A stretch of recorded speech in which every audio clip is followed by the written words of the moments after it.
Bismillahirrahmanirrahim. Assalamualaikum warahmatullahi wabarakatuh.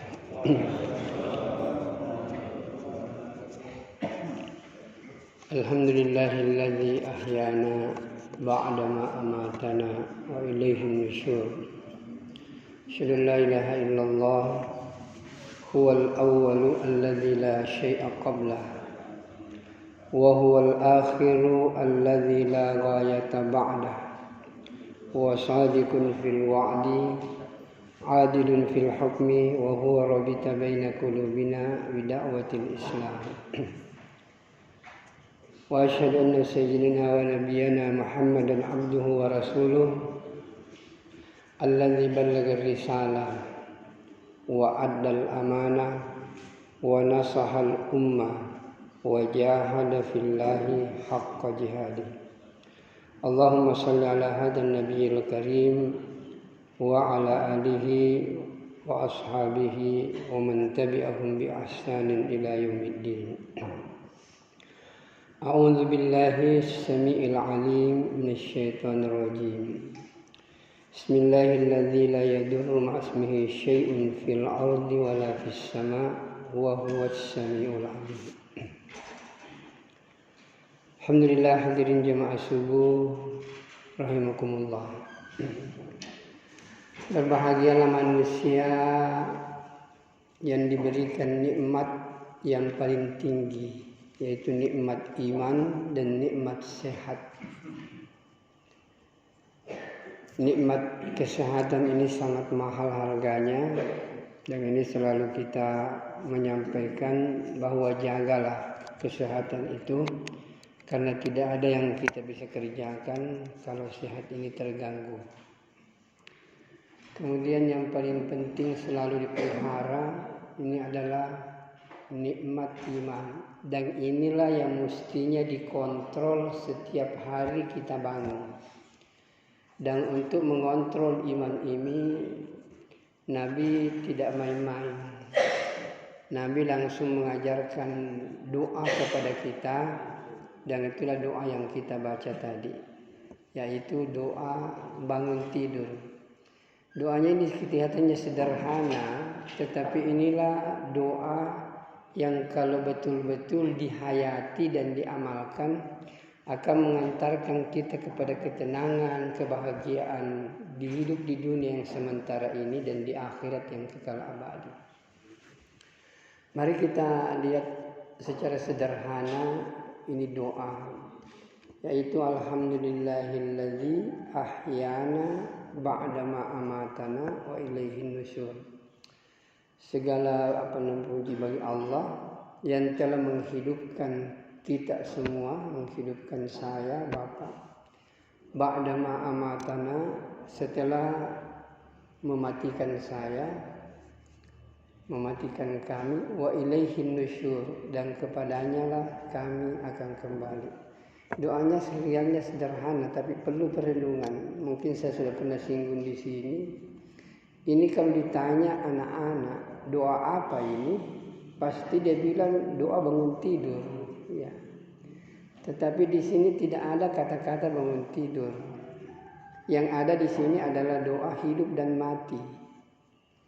Jadi tidak ada di sini mengatakan segala puji Allah yang telah membangunkan saya setelah menidurkan saya, dan kepadanya lah saya kembali. Yang ada itu adalah segala puji bagi Allah yang telah menghidupkan saya setelah mematikan saya, dan kepadanya kami akan kembali. Apa sih kaitannya antara tidur dan mati? Ini kita pun pernah singgung bahwa tidur dan mati ini bersaudara. Cuma ada yang mati sementara, ada yang selama-lamanya. Yang sementara ini yang disebut dengan tidur, yang selama-lamanya ini yang disebut dengan kematian. Tapi bukan di situ. Ini kan mengontrol iman kita. Kita harus yakin bahwa Allah segala-galanya. Allah yang memberi rezeki, Allah yang mengatur alam ini. Puncaknya adalah yang menghidupkan dan mematikan hanyalah Allah. Dan ini harus ada di dalam diri kita, bahwa yang mengatur alam semesta ini, yang membahagiakan manusia, yang membuat manusia tenang dan damai hanyalah Allah Subhanahu wa taala. Itulah sebenarnya makna yang selalu kita katakan la ilaha illallah Muhammadar Rasulullah. Ini pun juga saya minta kepada kita semua untuk terus menghayati ini kalimat tauhid ini. La ilaha illallah Muhammadar Rasulullah. Sebab kalau kalimat ini difahami dengan benar, Pak, tidak ada susah dalam hidup ini. Bahkan saya pernah ketemu dengan seorang yang juga mungkin perenungan hidupnya luar biasa. Beliau katakan bahwa kemungkinan besar banyak orang yang tidak menghayati syahadatnya. Sebab kalau syahadat ini katanya betul-betul dihayati, orang itu pasti akan datang memakmurkan masjid. Jadi orang yang datang masjid itu beliau katakan keyakinannya terhadap kalimat tauhid ini luar biasa. Tidak mungkin orang itu bisa datang untuk memakmurkan masjid kalau pemahamannya terhadap kalimat tauhid ini tidak sampai kepada taraf yang dikehendaki. Baik hadirin yang mulia, kita masuk ke dalam tadabbur Al-Quran ini. Saya hanya ingin menggarisbawahi lebih awal bahwa Al-Quran ini adalah pedoman kita. Dan mungkin belum pernah saya singgung bahwa sebenarnya ini yang harus dipahami. Al-Quran ini saya hanya menggarisbawahi di awal pertemuan ini memang harus kita bersahabat. Setiap hari kita baca dan setiap saat kita pun renungkan maknanya. Makanya biasanya ada ungkapan biasa, kalau kita tidak bisa menghafal Al-Quran 30 juz, paling sedikit hafal juz 30. Ya. Itu sederhana itu. Jadi kalau kita tidak bisa menghafal 30 juz, paling sedikit juz 30. Itu sangat memadai itu. Tapi ada yang saya ingin mau tegaskan bahwa perlu kita pahami isi daripada Al-Quran ini. Oleh karena itu, mungkin kalau membaca Al-Quran saya yakin kita sudah biasa nih. Sudah sering kita baca Quran, apalagi kalau bulan Ramadan. Kita sudah mungkin berkali-kali tamatkan ini Al-Quran. Cuma saya mungkin tanya, sudah adakah di antara kita yang pernah menamatkan membaca terjemahan Al-Quran? Kalau Al-Qurannya saya yakin semua sudah bisa, sudah pernah. Tapi sudah pernahkah kita menamatkan terjemahan Al-Quran? Terserah Bapak mau pakai terjemahan apa. Mau pakai Kementerian Agama silahkan. Mau pakai ulama-ulama yang lain yang menyusun tafsir silahkan. Tapi yang saya minta, pernahkah kita meluangkan waktu semenjak kita lahir sampai sekarang untuk membaca terjemahan Al-Quran, mulai Al-Fatihah sampai Qul a'udzu birabbin nas. Jadi mulai Al-Fatihah masuk ke Al-Baqarah sampai kepada Qul a'udzu birabbin nas. Terjemahannya saja. Tidak usah dulu masuk ke karena Al-Qurannya kita sudah baca. Tolong sisihkan waktu untuk membaca terjemahan Al-Quran mulai Al-Fatihah sampai Qul a'udzu birabbin nas. Kalau ini bapak-bapak dan ibu-ibu lakukan, maka akan nampak seperti kita bahwa Al-Quran ini seperti suatu konfigurasi, suatu tatanan sesuatu yang tidak ada cacatnya, Pak. Dia akan mereka sekarang ini kita belum pernah melihat utuh ini Al-Quran. Tapi kalau Bapak menyisihkan waktu betul-betul membaca Al-Quran ini 30 juz artinya mulai Al-Fatihah sampai Qul a'udzu birabbin nas, insyaallah kita punya gambaran terhadap Al-Quran ini. Dan ini akan menyebabkan kita tenang dalam menghadapi kehidupan ini. Karena ini adalah pedoman, yaitu yang pertama.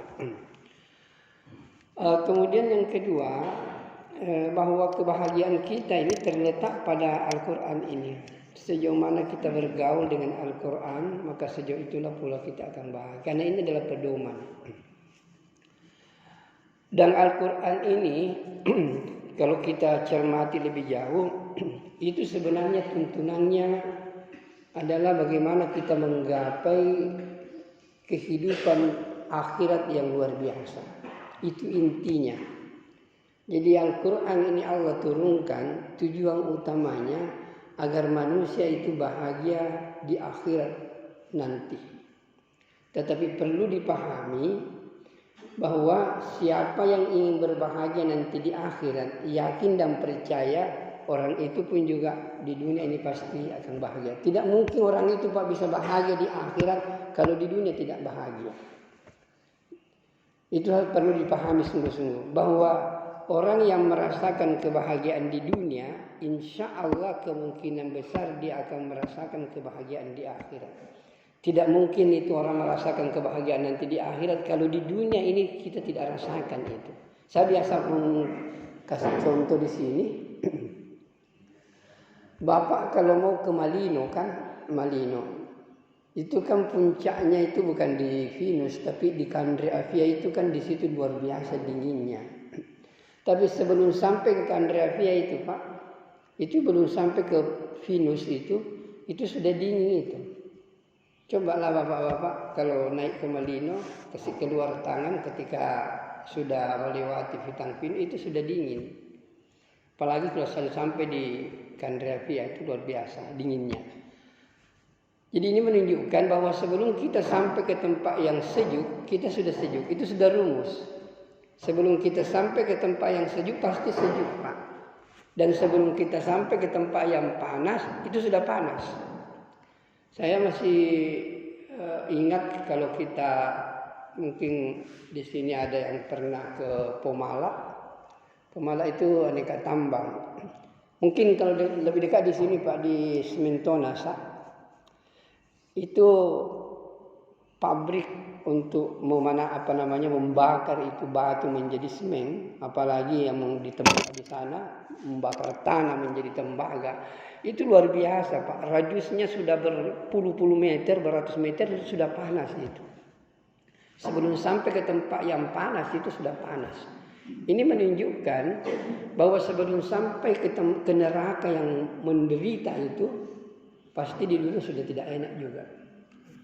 Ya jadi yang mulia, jadi oleh karena itu Al-Quran ini datang untuk membahagiakan kita bukan hanya di akhirat saja, tapi di dunia pun juga pasti akan membahagiakan kita. Apabila Al-Quran dijadikan sebagai tuntunan, pedoman dalam kehidupan kita. Baik, pada subuh hari ini saya hanya akan membahas akhir daripada surah Abasa itu yang menyangkut tentang hari kemudian ketika sangkakala itu ditiup. Ini mengingatkan kepada kita bahwa kehidupan ini pasti dan pasti akan berakhir. Dunia ini pun juga akan berakhir. Dan bahkan selalu saya tekankan bahwa kita ini manusia bukan makhluk dunia. Manusia ini adalah makhluk akhirat yang hanya mampir sebentar di dunia. Ini yang harus diyakini sungguh-sungguh. Bahwa manusia ini adalah makhluk akhirat yang akan hidup selama-lamanya di akhirat. Dan kehadiran kita di dunia ini hanyalah sementara numpang lewat saja. Karena manusia ini adalah makhluk akhirat, selalu kita ingatkan bahwa di akhirat hanya dua tempat. Surga dan neraka. Tidak ada tempat yang lain. Nah, maka semua manusia yang hadir di dunia ini itu hanya dua saja. Kalau dia tidak menjadi calon penghuni surga, itu pasti calon penghuni neraka. Tidak ada yang lain. Nah kita lihat diri kita semua masing-masing. Kira-kira kita berada di posisi mana? Saya yakin kita semua mengatakan kita ini berada di posisi untuk menjadi penghuni surga. Bapak dan saudaraku yang mulia, tapi kan logikanya selalu saya tunjukkan sederhana. Kalau Bapak mau ke Bulukumba, bagaimana caranya? Ambil kendaraan menuju ke Bulukumba, lewati Goa, Takalar, Jendek Ponto, Bantai, insya Allah sampai ke Bulukumba. Mustahil kita sampai ke Bulukumba kalau jalannya Maros, Pangkep, Baru, Parepare, kemudian Polmas menuju ke Mamuju, enggak mungkin. Jadi kalau orang menuju ke surga, tempuhlah jalan-jalan menuju ke surga. Maka insya Allah kita akan sampai ke surga. Mustahil kita sampai ke surga kalau jalan yang kita tempuh menuju ke neraka. Nah, untuk mengantarkan kita ke surga itu adalah Islam, Pak. Islam atau iman. Cuma saya ulangi kembali, kata-kata Islam ini biasanya mudah untuk kita dengar, tetapi kadang-kadang kalau kita ditanya apa itu Islam, kadang-kadang kita masih kelabakan untuk menjawab. Taruhlah ada orang di luar Islam, kemudian bertanya kepada kita, apakah itu Islam? Bisakah kita menjawab secara sederhana, kemudian orang itu bisa paham bahwa Islam seperti ini? Itu yang pertama. Kalau kedua, kalau kita tidak mampu menjawab ini, maka bagaimana cara berislam kita selama ini? Nah, pertanyaan ini sederhana, Pak, tapi ini akan menggugah. Dan mungkin saya sudah pernah jelaskan bahwa untuk menjawab ini tidak usah perlu kita kasut kusut mencari jawaban. Nabi pun juga pernah ditanya oleh Jibril tentang pertanyaan ini. Jadi Nabi waktu duduk di hadapan sahabat, kemudian datang Jibril, kemudian duduk di hadapannya, tidak ada yang tahu, tidak ada seorang pun sahabat yang tahu. Kemudian langsung bertanya, ya Muhammad, ma huwal Islam? Kemudian dijawab itu syahadat itu, anta syahada an la ilaha illallah wa anna muhammadar rasulullah wa tuqimat salata wa tu'tiyaz zakata wa tasuma ramadana wa tahujjal baita in istata'ta ilaihi sabila. Inilah rukun Islam dan inilah Islam yang sesungguhnya. Yang lainnya itu penjamaran, Pak. Intinya di sini. Jadi inti Islam itu di 5 kalimat, di 5 rukun ini. Kemudian kalau kita cermati di sini, syahadat oke, salat, puasa nanti bulan Ramadan, zakat nanti ada harta, haji nanti punya kemampuan harta dan materi. Tapi ini intinya, salat. Dan inilah ibadah inti. Dan kita sudah terbiasa kupas bahwa salat ini adalah kalau ini diperhatikan sungguh-sungguh kehidupan akan menjadi baik. Terutama salat berjamaah. Baik ibu-ibu dan bapak-bapak yang saya muliakan, dalam surah Abasa itu dikatakan begini.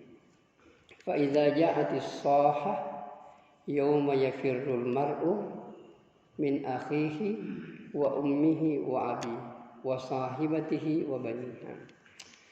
Dalam kehidupan di dunia ini, ibu-ibu dan bapak-bapak kita kan akrab.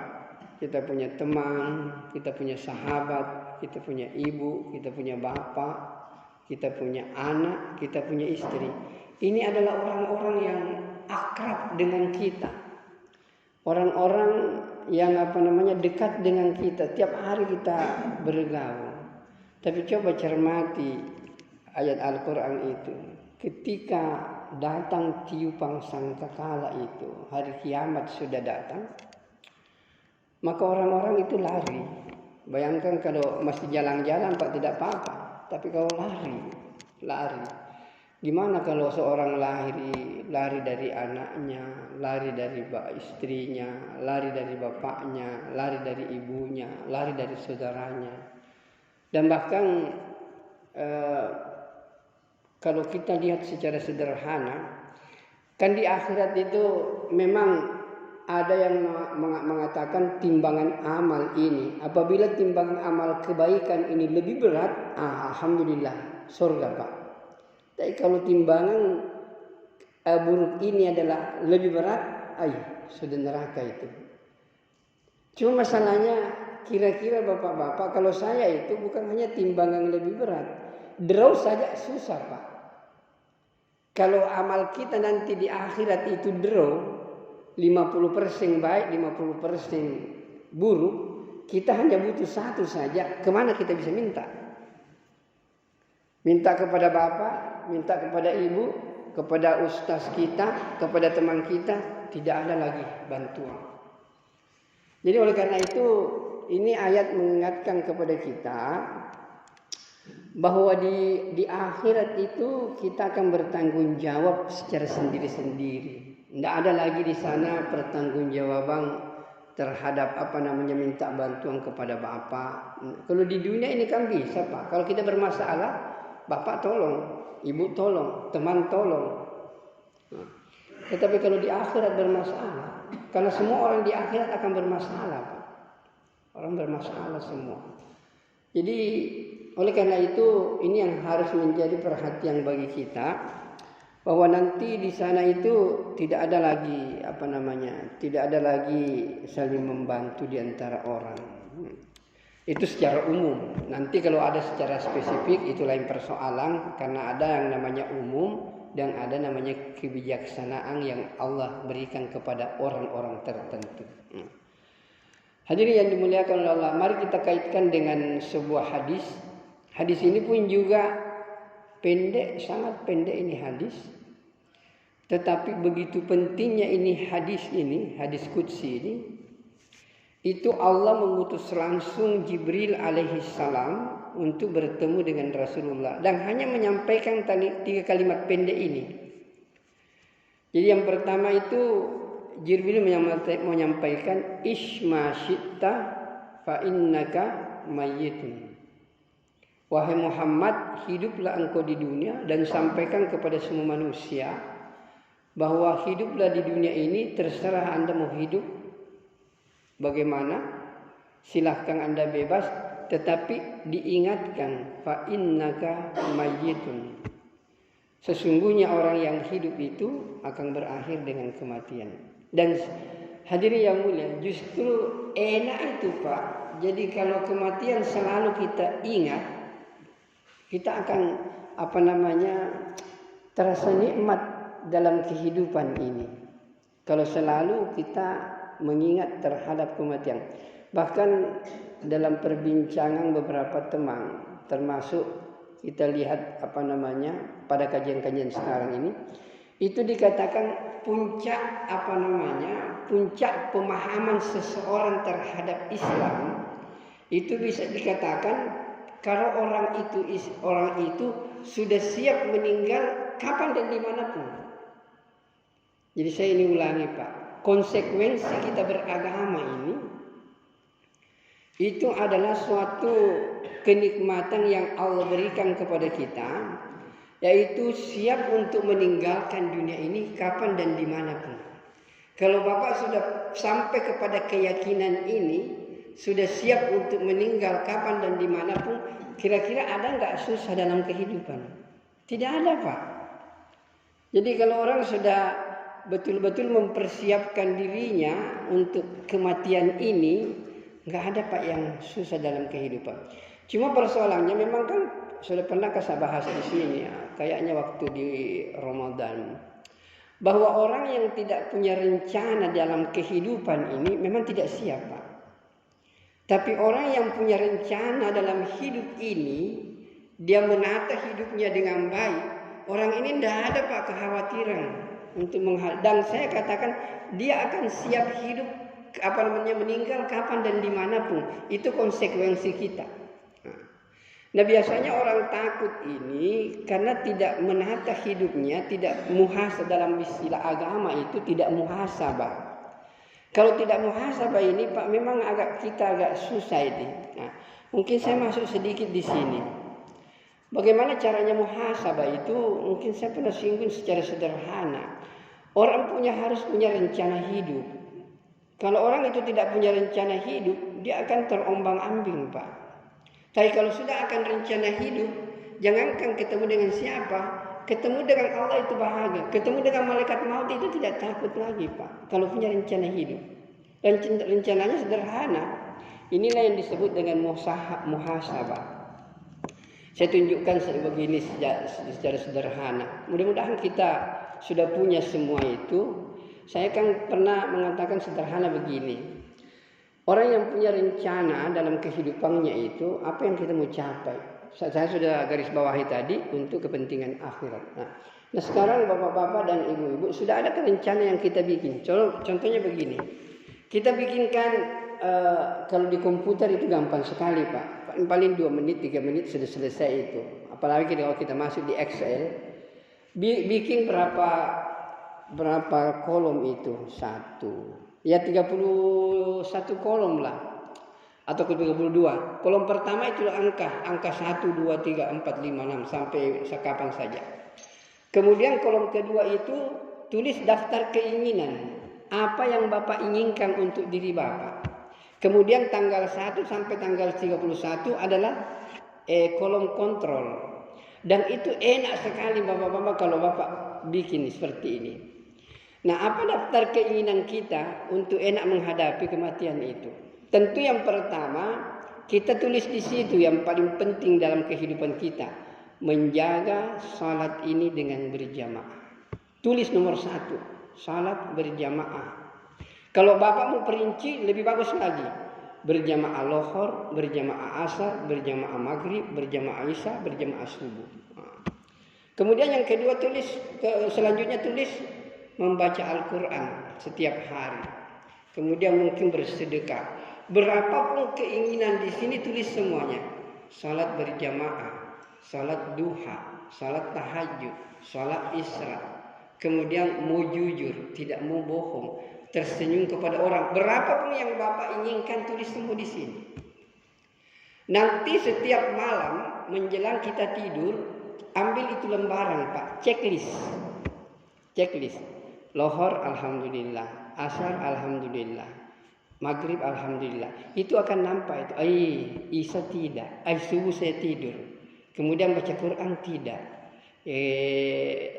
Tahajud tidak, kemudian duha tidak.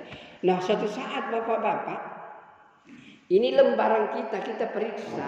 Kalau masih banyak tanda kalinya Pak, orang ini belum siap untuk mati. Belum siap. Tapi suatu saat kalau lembaran yang kita bikin menurut yang kita mau, apa yang kita inginkan menurut Al-Quran dan hadis, kita sudah bikin semua itu dan hasilnya yes semua. Orang ini Pak tidak takut menghadapi hidup, mati. Bahkan kalau coba Pak, cuma kalau datang malaikat maut, bagaimana kau? Sudah siap nanti kan? Sudah, dia mau ini. Yes semua tuh. Tapi ini catatan, jangan pernah diperlihatkan oleh orang lain. Bikin sendiri dan rahasiakan. Itulah diri Anda. Itulah diri kita. Sebelum kita meninggal, sudah kita bisa tahu Pak, di mana posisi kita. Cuman satu lagi yang perlu diperhatikan. Betul-betulkah kita membuat ini ikhlas kepada Allah? Karena semuanya ini, itu puncaknya adalah keikhlasan. Maka Bapak-bapak dan saudaraku yang mulia, mudah-mudahan bikin kipak. Dan ini sangat membantu. Cuma memang kita ini, yang paling susah kita hadapi. Kayaknya satu Pak, malas. Kita ini rata-rata malas. Saya juga ini kadang-kadang malas. Kita tahu itu tapi malas. Maka sudah sebenarnya kalau seandainya kita mau Pak melawan rasa malas, semua kita ini sukses. Tapi karena kita ini malas baca Quran, malas silaturahmi, malas bersedekah, pokoknya malas salat. Intinya di malas itu saja Pak. Kalau malas ini kita sudah bisa hadapi, ganti dengan rajin, enak menghadapi. Rajin berjamaah, rajin salat sedekah, rajin salat tahajud, rajin salat duha. Jadi ini saja 2 kata. Malas hilangkan, ganti dengan rajin. Maka Bapak akan menikmati kehidupan ini dengan indah. Jadi coba bayangkan Pak, kalau itu daftar kita itu yes semua, enak. Apa lagi yang Bapak takutkan? Biasanya kita takut kalau tidak ada persiapan. Tapi kalau persiapan mantap. Coba mau lihat malaikat ini. Yes semua tuh tidak ada yang apa. Tapi jangan pernah lihat. Bu, lihat ke saya tuh. Apa kok? Itu biasa begitu Pak. Itu tidak jelas lagi. Serahasiakan itu untuk kepentingan diri sendiri. Maka kita akan enak. Di mana saya lemah hari ini? Besok saya kontrol. Di mana saya lemah hari ini? Besok saya akan perbaiki. Suatu saat nanti ini rahasia kita dengan Allah, maka kita ini nggak pernah susah menghadapi kehidupan ini. Biasanya susah kan, saya bingung juga lihat orang di Facebook di mana, terutama di YouTube, macam-macam bingung, sehingga macam-macam dibikin Pak. Ya. Jadi yang mulia, jadi sebenarnya agama ini datang, saya selalu mengatakan, agama ini datang untuk membahagiakan kita. Agama ini datang untuk membahagiakan manusia. Bahkan seluruh ahli tafsir Pak, klasik itu, di dalam kitab-kitab tafsirnya itu selalu mengatakan begini, anzalallahu hadzal kitab li sa'adatil insan fid dunya wal akhirah. Allah menurunkan ini kitab Al-Qur'an ini tujuannya adalah membahagiakan manusia di dunia dan di akhirat. Jadi kalau ada manusia, ada orang yang tidak merasa bahagia dengan Al-Qur'an, itu berarti ada yang salah. Ada yang salah dalam memahami ini Al-Quran dan ada yang keliru dalam mengamalkan ini Al-Quran. Apabila Al-Quran ini dipahami dengan benar dan diamalkan dengan benar, yakin dan percaya itu, orang itu pasti akan bahagia. Tidak ada hubungannya dengan materi, tidak ada kaitannya dengan pangkat, dan tidak ada sangkut pautnya dengan status sosial. Yang jelas dia memahami dengan benar dan mengamalkan dengan benar, dia akan bahagia. Dan kuncinya tadi itu, untuk kita punya pemahaman dasar terhadap Al-Quran, sekali lagi Pak, baca terjemahannya, mulai Al-Fatihah sampai ke surat bin Nas. Mungkin butuh waktu 1 bulan, 2 bulan. Tetapi kalau Bapak pernah lakukan ini, Bapak punya gambaran begitu sempurnanya ini Al-Quran. Maka hadirin yang dimuliakan oleh Allah Subhanahu wa taala, itulah tadi triknya Pak, kenapa jadi orang konsekuensi Islam. Sekali lagi saya ulangi, konsekuensi Islam, berislam kita itu adalah orang yang setiap saat siap dijemput oleh malaikat, kapan dan dimanapun.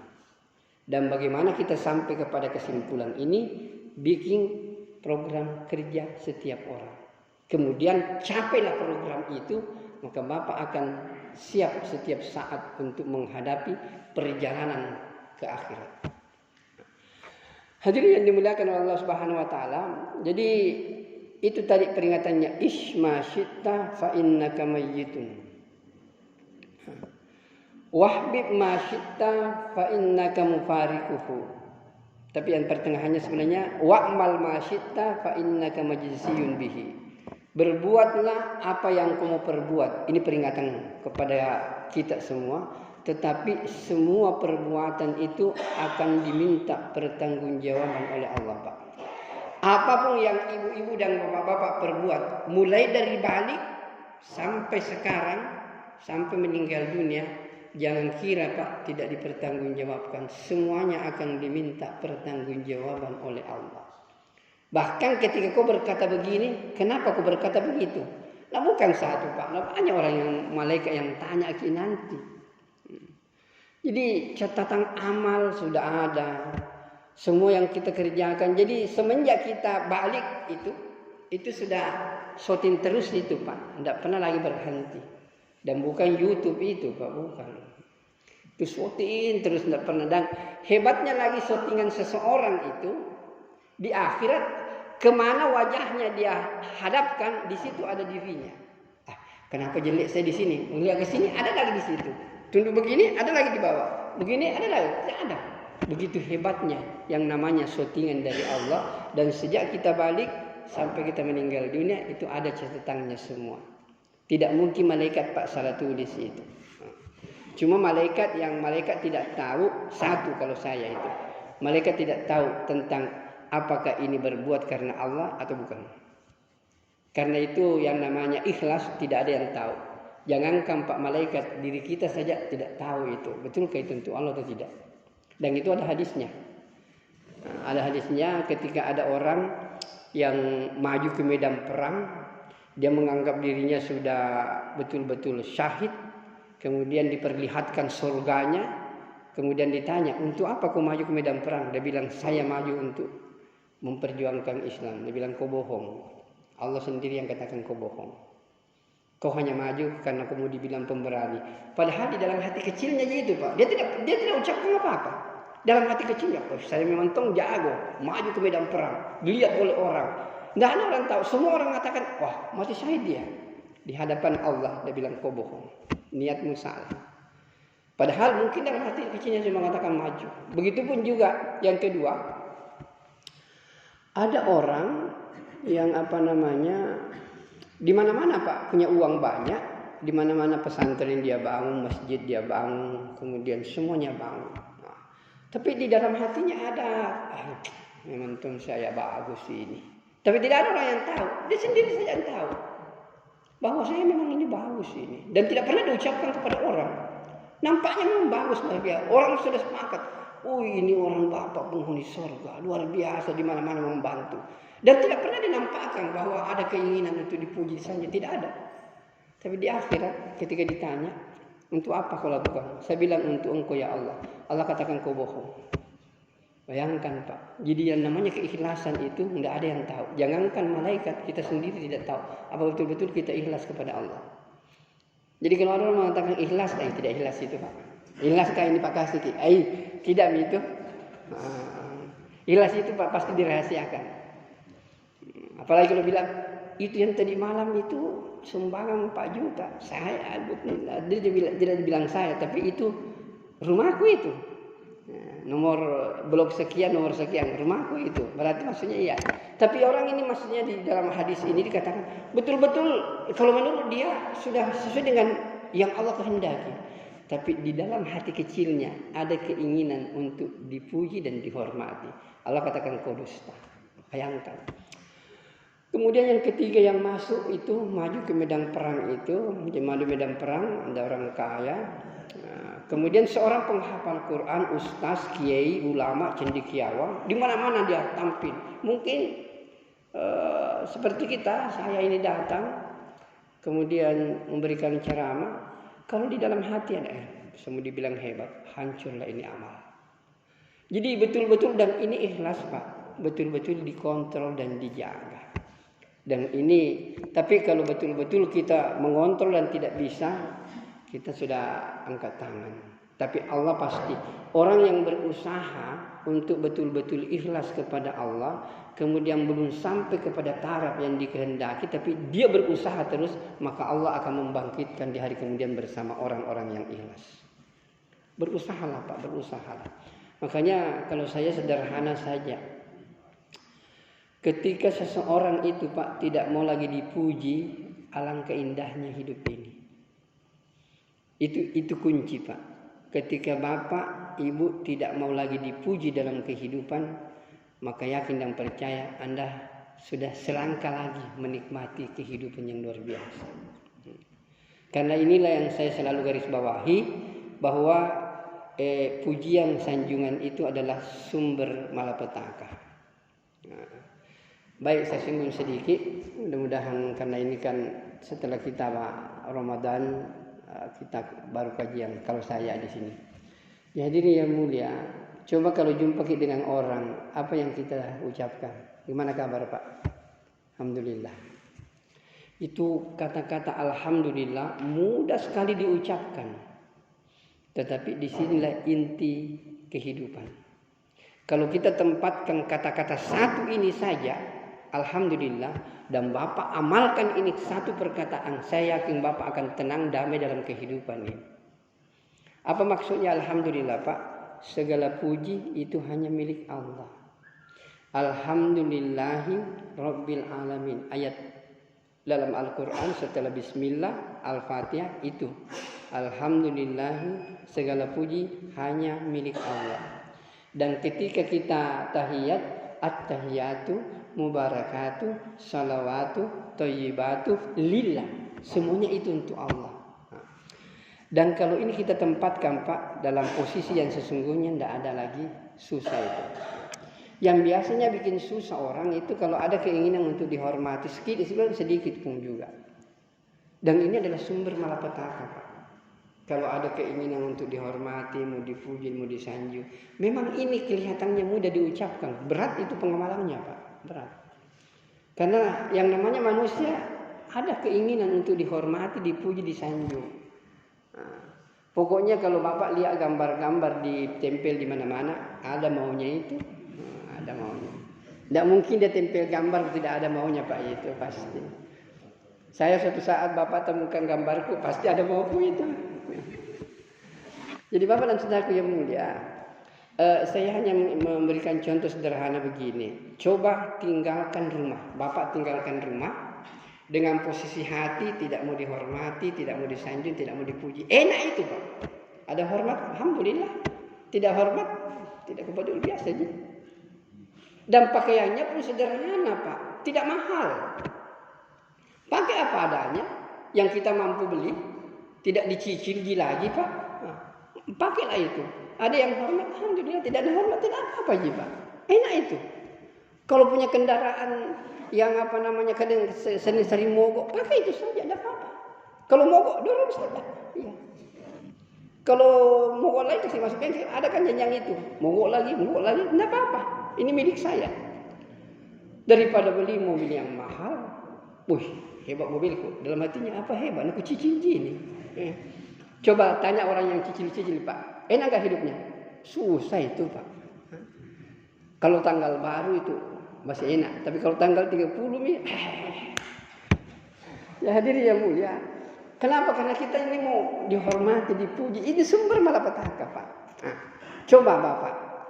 Kalau Bapak punya penampilan bagus, kemudian ada keinginan untuk dipuji, dan tidak ada orang yang puji satu pun juga, susahnya. Sakitnya itu hati. Mahal Tommy pakai anta, sepatu baru datang dari luar negeri. Kemudian kalau perlu lewat ke depannya orang untuk memperlihatkan itu sepatu, dan tidak ada yang puji satu kali. Susahnya itu, Pak. Jadi ini kunci sederhana ini, Pak. Cabut keinginan untuk dihormati, dipuji, enak menjalani hidup. Nah, kemudian yang terakhir itu tadi pesannya, yaitu wa'mal ma syi'ta fa innaka majziyun bihi wahbib ma syi'ta fa innaka mufariquhu. Artinya, cintailah apa yang kamu cintai, tapi ingat segala yang kamu cintai akan berpisah dengan kamu. Jadi ayatnya tadi itu mengatakan kita akan yauma yafirrul mar'u min akhihi wa ummihi wa abi wa sahibatihi wa bani likulli imri'in yauma idzin sya'nun yughni. Pada hari itu manusia sibuk dengan urusannya masing-masing. Hari ini bapak kita masih jumpa begini, tapi di akhirat tidak nih Pak. Tidak ku kenal, maki ku pikir selama ke saya ini selama ke biar dia ulama Pak, biar dia kiai. Berpikir untuk diri selama jika saya ini. Nah ini surga kedahsyatan akhirat ini nampak di hadapan kita. Tidak ku tahu mungkin Pak siapa kita. Bapak juga tidak tahu saya. Sekarang kita masih kenalan, tapi di akhirat tidak. Bapak akan lari semuanya. Ingatlah ini, bahwa kita ini akan hidup nanti di sana. Hadirin yang dimuliakan oleh Allah Subhanahu wa taala, itulah mungkin kajian sederhana kita pada subuh hari ini. Dan saya minta mulai sekarang baca terjemahan Al-Quran satu kali seumur hidup, kalau tidak mau berkali-kali. Al-Fatihah sampai Qul Huwallahu Nas, terjemahannya saja. Yang kedua, Bapak bikin program kerja.